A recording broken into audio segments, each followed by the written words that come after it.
आज ना blog direct गावातून सुरू बघू. ब्लॉग आवडला असेल तर लाईक शेअर कमेंट.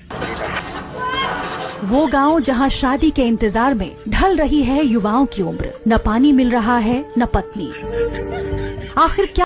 ज्या मेन आमने गावातला कार्यकर्ता आता ते सावरून एकदम कडकाशी पोज कॅमेरा मारी घेता आणि निघणं आपल्याला डायरेक्ट जावाना होता नगर देवळाला. मग राम्याशीन तेच ना चालू होता तिकडे डिस्कस. रुयानं निल्या लागणार ना भाऊ टाटा द्यायला. मी सांग टाटा नको देता असं लवकरच मी सांग मध्ये चढून मस्तपैकी निल्या पावरून मी कॅमेरा फिरवी घेता. निल्या तर लागणार ना असाला. मी सांग असंच नको आपला लवकरच कमबॅक राहील. मी सांग लगेच घराने घेवा. मी सांग 2-3 दिवस मग तर सांग नाही रे बा कधी येशाल ना कधी नाही. मस्तपैकी मग गाडीमध्ये सगळा पोरा बशी तयार होतात.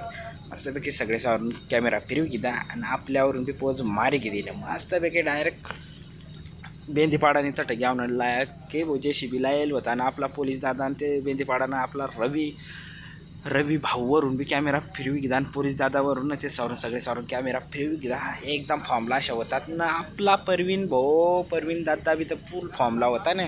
त्याला बी जावं होता अर्जंटमध्ये पण तो डायरेक्ट आपली गाडीने पुढंच भुगडीने गाडी लायल.